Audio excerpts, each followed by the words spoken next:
Hey everybody, the year is 1983. We have just seen a rough cut of the film that you all know and love as Star Wars Episode 6, Return of the Jedi. The I thought it was called conclusion, Revenge of the Jedi. It's or not Revenge of was the it? Jedi? Yeah, I don't know. Well, no matter what it's called, we're here to fix it. So cue that intro.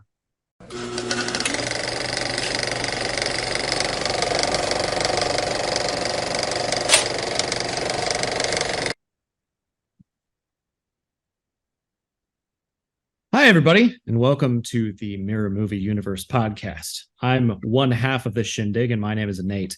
Across the aisle and across the country from me is my oldest brother, Dan, and he introed episode 6 for us all today. We're going to talk about that movie. Say hi, Dan. Hey everybody, thanks for joining us here today. We are so looking forward to this one. Yeah. This was my favorite as a little kid. And I've got quite a bit that I like about it, and a fix, in the chamber of the gun, ready to go. So, in order to talk about what we would fix and what we like about the movie, we're going to have to talk about what happens in the movie. Indeed. Episode 6 is a direct sequel to episode 5 because, that makes total sense. And we open with our rebel friends trying to get Han Solo back from the evil Jabba the Hutt. And if you're watching the original cuts of these movies, this is the first time you're going to meet Jabba the Hutt. The pair of droids that opened the first film are walking up to a big old palace on Tatooine, the desert planet from the fourth film. Really the first film. They enter this big old palace and immediately enter indentured servitude on the beckoning of a message from Luke Skywalker to work for Jabba the Hutt. There's all sorts of weird creatures and this mysterious pit that he throws a dancer into, and it's very cool. Jabba the Hutt is this big old slug guy that's played by like 4 or 5 puppetry actors in a giant suit, and it's really awesome. Later, a bounty hunter in a sort of big old mask brings in Chewbacca, who's Han Solo's accomplice, and starts hanging out. And he nods to Boba Fett, and Boba Fett nods to him, and it's very cool. We also see that Lando Calrissian from the 5th movie is hanging out at the palace disguised as a palace guard. The bounty hunter gets found out as actually being Princess Leia when the bounty hunter, takes Han's carbonite sheath off of the wall and presses a button and thaws him out. Han can't see; he is blind, but he is still able to hear, and he recognizes it as Leia. They kiss, and they get immediately discovered because Jabba the Hutt was just over there hiding behind a curtain. Which is not so very cool. He captures Leia and keeps her by his side. And finally, Luke Skywalker, who's been absent for the first 15 minutes of this movie, walks in. He's in all black, and he's very cool. And he gets thrown into a pit with this giant creature that ate that lady before, and it's called Rancor, and it's this big grotesque. I don't even know what to describe it as being analogous to a an T-Rex animal. with a huge head. Yeah, I guess so. And he defeats it by smashing it with a portcullis door. They all get taken out after this execution fails on Jabba's sail barge into the Dune Sea, and they're going to be fed to this thing called the Sarlacc. They're put on these little floaty boat things, and they're going to be pushed into this pit in the middle of the desert. And just before they're about to be pushed into the pit, R2-D2 shoots a lightsaber at Luke. He grabs it out of the air, ignites it, and it's green this time instead of blue. And he starts slicing up guys, and it's very cool. Han is blind still at this point, and he and Lando and Chewie try to make their own escape. The bounty hunter Boba Fett gets knocked. His jetpack gets accidentally knocked by Han Solo, and he falls into the pit, and it's not very cool. Princess Leia sort of rescues herself. She chokes Jabba the Hutt to death with a chain, and that's very cool. And her and R2-D2 and C-3PO are on the deck of Jabba's big sail barge. Luke shows up. They get a gun pointed at the deck, blow it up, and all escape as the only survivors after having murdered all of these evil mercenaries, Jabba the Hutt, and also a significant portion of the waiting staff and a band that was just there for the weekend.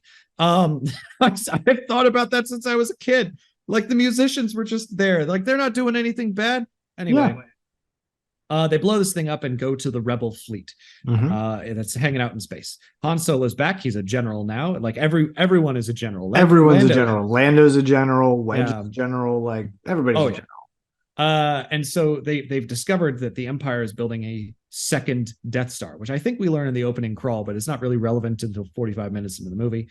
And Mon Mothma, who's a leader of the Rebel Alliance, is given a speech about how they have to destroy it. And they found a weakness in the battle station, just like before, but instead of shooting a proton torpedo into a hole, they actually have to fly into the Death Star. Not to worry, though, because the Empire, they don't have to worry about that there's an X-Wing sized hole going straight to the planetary core inside the Death Star, because they have the Death Star protected by a big ol' energy shield that's invisible, and it's projected from a forest moon of Endor. It's right next to the Death Star. It's this foresty moon. Death Star is hanging over it because they're finishing construction.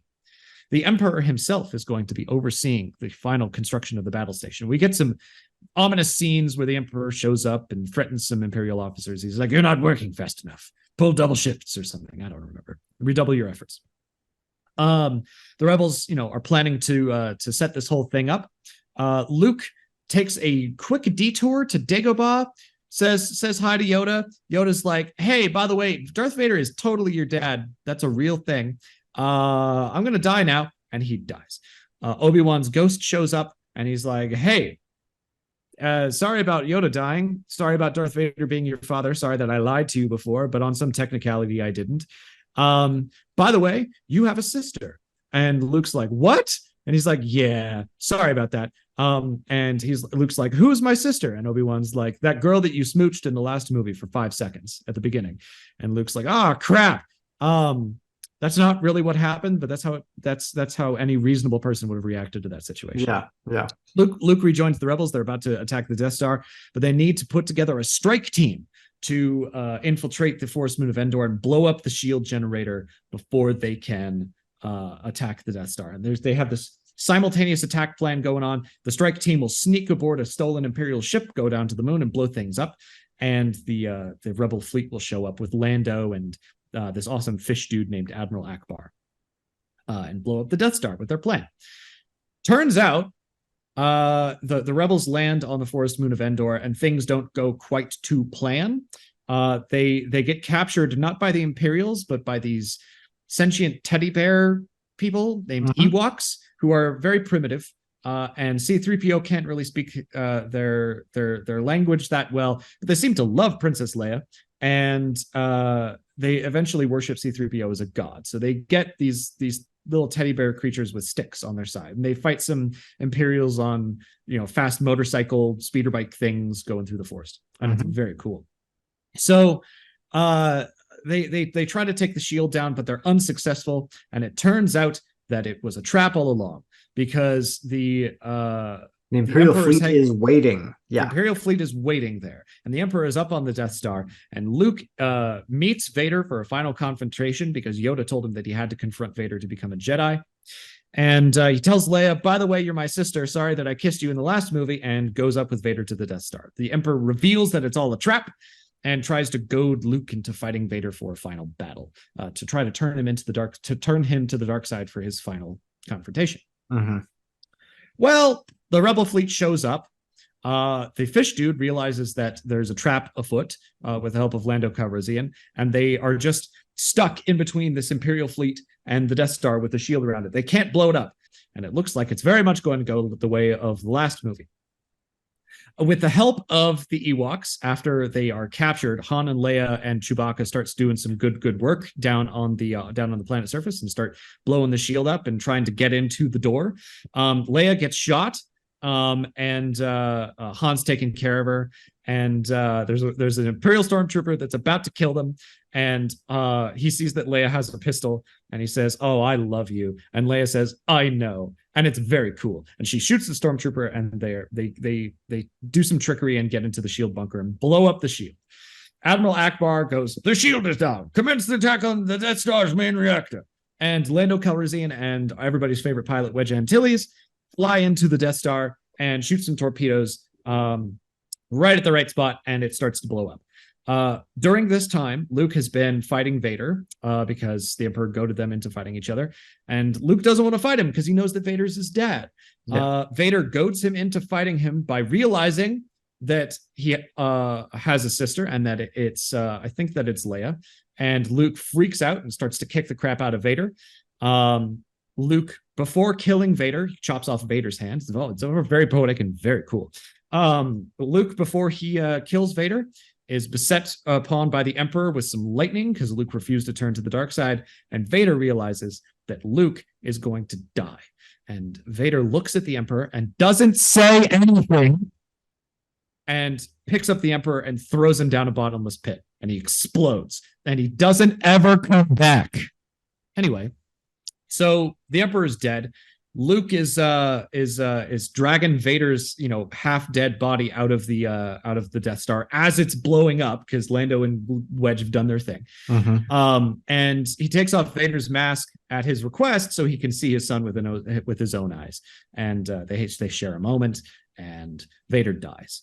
Luke flies out of the Death Star at the last second. Lando flies out of the Death Star at the last second with Wedge, and the Death Star blows up.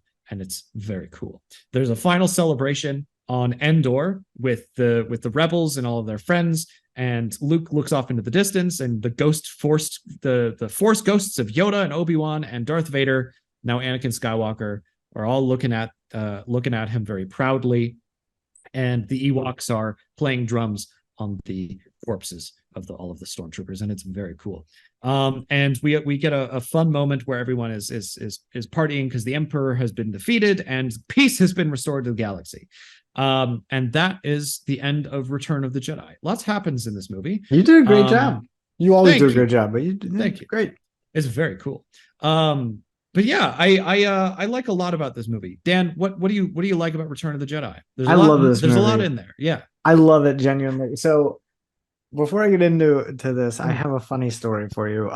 This is the first Star Wars movie I ever saw. I was about 9 or 10. Mm-hmm. I was in Blockbuster, going to rent videos or whatever, and it was playing on the TV in the corner, right? And it was the Ewok was poking Leia with the spear. Mm-hmm. And I was like, "What's that?"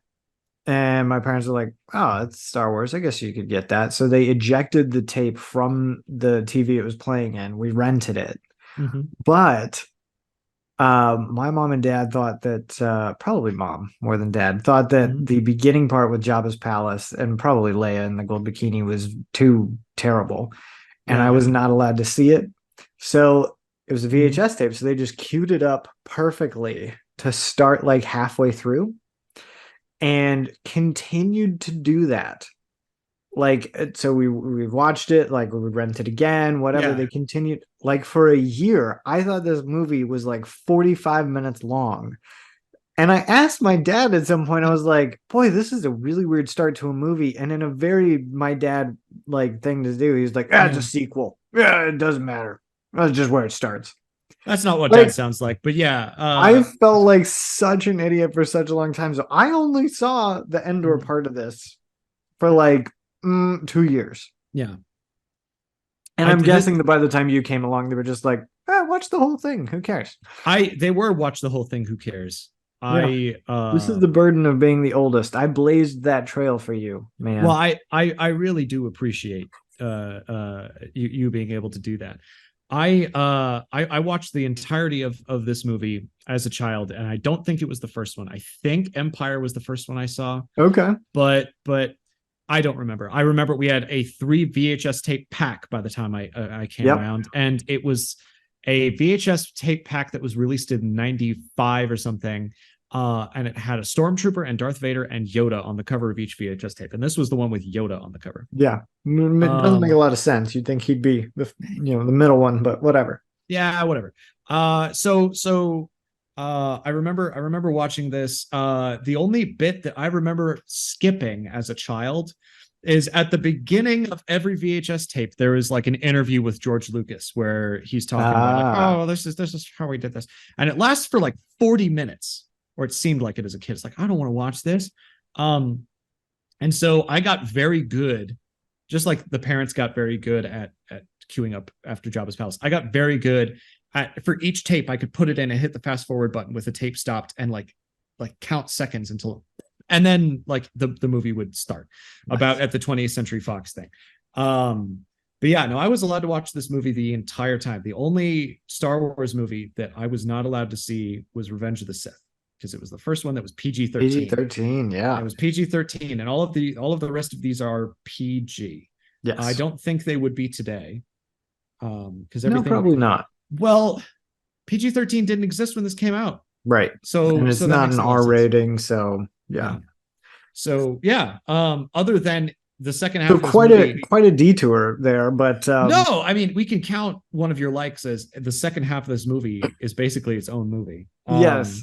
Yeah. Well, I think that honestly that like shapes the way I view every Star Wars movie, because they're all kind of in those two basic parts. But pardon my digression. I love this movie. I know that it gets a lot of flack. I know people don't like the Ewoks. I love it. It is so fun. It is so fun to see as a kid. It's awesome to see them fighting alongside these Ewoks. It's awesome to see the victory. But more than anything, I think if I wanted to call out two things that are amazing, first of all is the redemption for Darth Vader.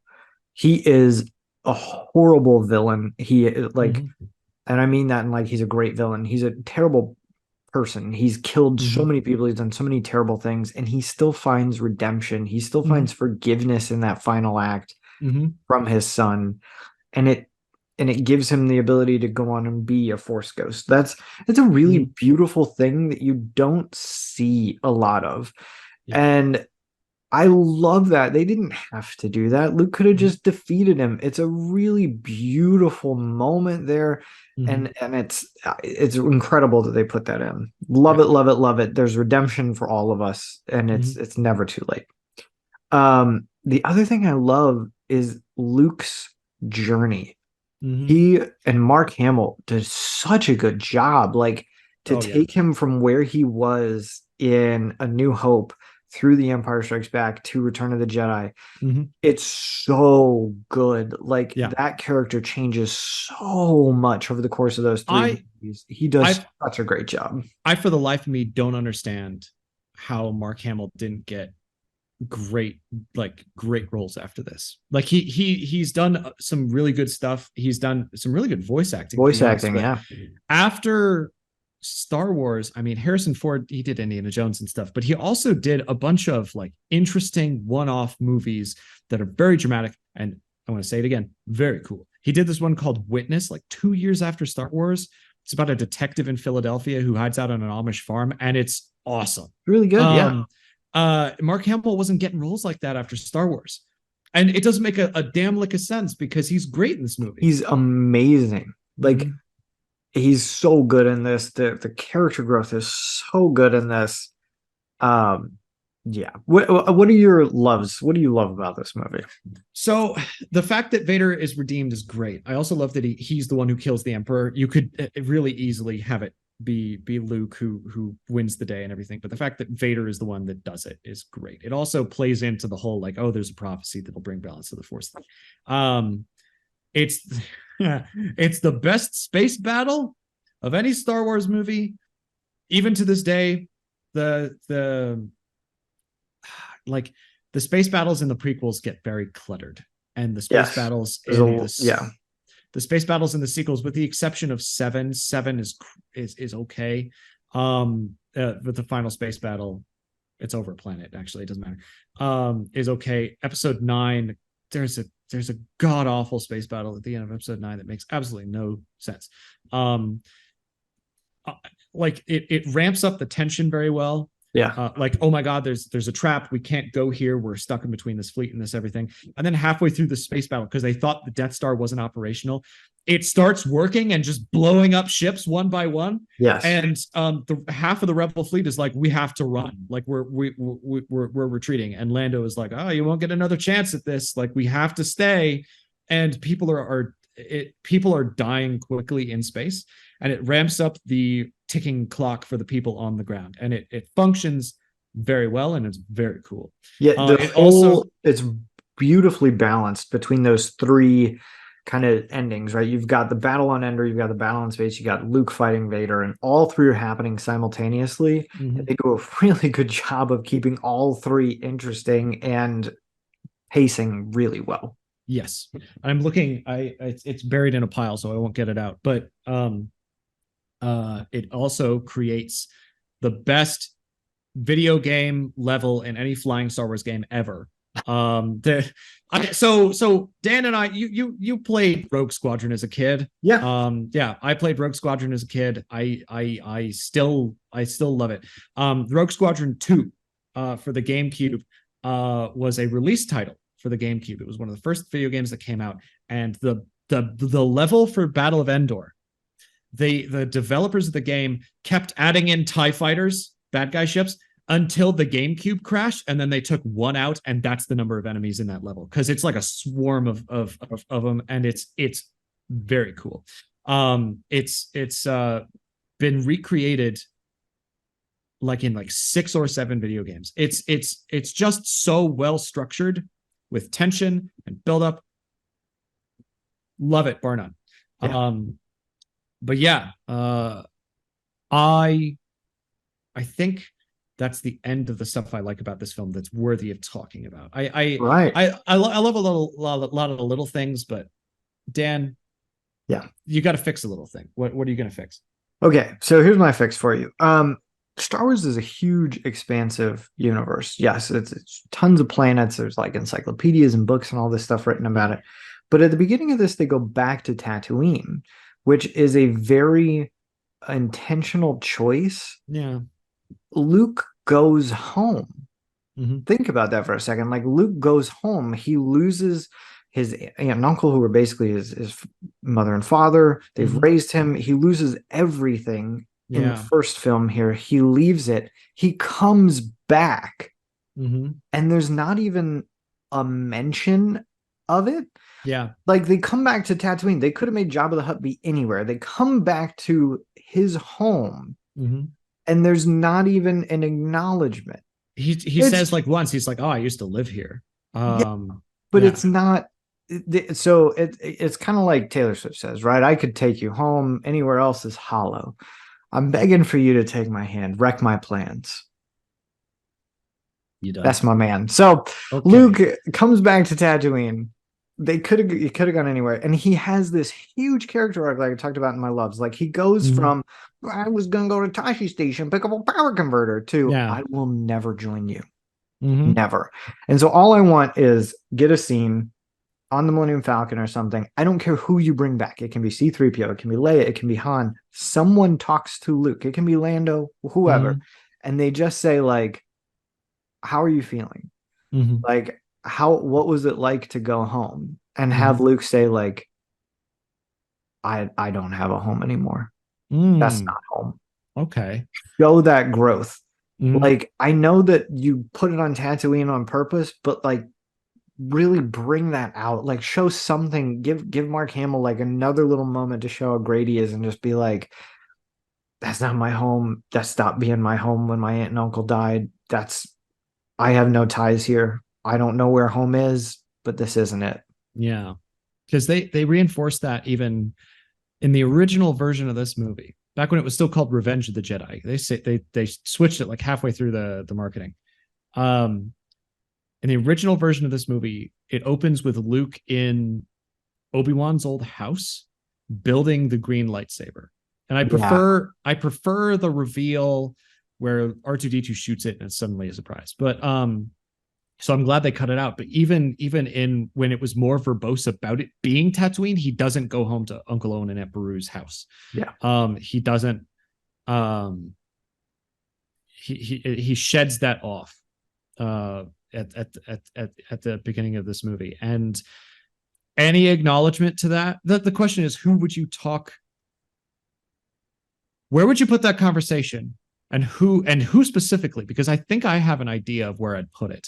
So I'd put it before, like, there's that beautiful, like, at the end of everything, they beat Jabba, whatever, they're flying off, and then it does a jump cut to like the Imperials. It's the Emperor arriving on the Death Star. Yes. Before that, they're in, like, he's in the Millennium Falcon. I think it'd be nice if it was Han. and he's like checking on Han. How you Mhm. doing? Are you recovering okay? And Han's like, me? How are you? Yeah. You went home. What was that? How are Yeah. you doing? And Yeah. Luke's like, that's not home. You Yeah. know? And that kind of works because they have that little interaction where it's like on the speeder skiff or whatever when they're there, and he's like, "Ah, I used to live here. You're gonna die here. It's convenient. It's played for comedy." Yeah. But I don't think I'd put it there. Okay. Later in the movie, there is a kind of sweet scene between Luke and Leia. They're in the Ewok village before he's about to go give himself up to Vader. He realizes that, he's realized at this point that she's his sister, and he tells her that. And there's this bit where that's not contradicted at all in the prequels. But there is a bit where he asks Leia if she remembers her mother, her Yes. real mother, and that's where I'd put it in. Maybe have her be like, "Do you remember your real parents?" And he's like, "Uncle Owen and Aunt Beru were my parents, but they're Yeah. gone now, and that's not my home anymore." Like, just put the little dialogue in I there. like that too. I like Yeah, that too. yeah. But yeah, that's a really poignant fix. Thank you. That's a really poignant fix. All right. So what Uh, do you got? What's your fix? well, I the fight at Jabba's palace doesn't cost anything. It doesn't, like, they just get Han back and they're like, "Oh, we're back to what we were, exactly how we were before Empire Strikes Back, except we've got Lando now." And it doesn't really make any difference. It's just time at the beginning of the movie, and it kind of feels Yes. too separated. A lot of the other Star Wars movies where they have these different acts, there's more of a connective sinew, but the first 45 minutes of the movie, I don't think it's a good thing that the first 45 minutes of the movie are completely different. And I would want That goes it back to, to what I was saying about how I didn't know that it was a yeah, longer movie. Yeah. yeah. I don't like that, and none of them really get hurt. Luke gets shot in the hand, but it's his robot hand, and he looks at it like once, and he puts on a glove throughout the rest of the movie, and it helps him realize that he's kind of similar to his father at the end. He has a little moment of realization. He looks at his robot hand. But I want someone else to have some kind of lasting thing. Han is blind, but only temporarily, and Right. you can't have Han be blind throughout the rest of the film, Yeah. because and our fixing sort of convention of things, because you can only fix a little thing, and I can't make Han blind for the rest of the film. But I can reshoot only a couple of scenes and have Lando unable to walk for the rest of the movie. Oh, Have him like shot or something or whatever, and give him some cost for rescuing Han, and Okay. maybe some cost for causing Han to get frozen in the first place. But I think it makes the character a little bit more poignant, and also you can do a little insert shot, but where instead of like, "Oh, you're leading the fighter attack," and he's like, "Oh, they heard about my little maneuver at the Battle of Tanab," have it instead reshoot that one scene and be like, "Oh, I wish I could be with you down on the planet, but I can't. I'd be a liability to the strike team or whatever." And that's why he's flying the Falcon, because he can't do anything else. And at the end, as a person who is unable to help the strike team, he still is the one who sinks the Death Star, even though he can't walk. He blows up the whole thing. I think that would be awesome. I think it would give some representation for folks with disability in the real world, and I think it just makes the character a little bit more poignant. It makes the first act of the film cost something. They don't just get Han back for free. But I love that, and it gives him a little bit of comeuppance for what happened in Episode 5. I mean, I understand that Vader kind of forced his hand; he didn't want to turn them over, but at the yeah, same time, he didn't really try to help them much. So yeah, I like it. I like it a lot. Like, yeah. give Lando a little something, and it does something for that relationship between them. Are they Mhm. friends? Are they rivals? Are they whatever? Yeah, And he he can show sacrificed like, something of himself to yes, save Han, um, which is, I don't know. It just makes the character more interesting. It gives him more depth, because as it is, he's just kind of there. yeah, He's just kind of there. yeah. But yeah, All right, everybody, what do you think? Do you want to see Lando pay some price for what happened, have some lasting injury there?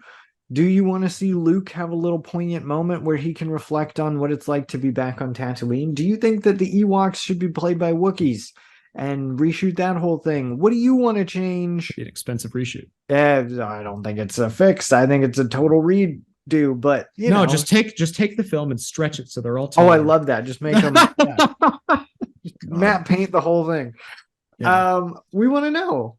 Right off in the comments. Thank you as always for watching, and stay tuned for the next one. Like, subscribe, comment, all that stuff, because we are going to be talking about a pitch to follow up on this original prequel. And it's going to be great. Yeah. See you Thanks, next everybody. time.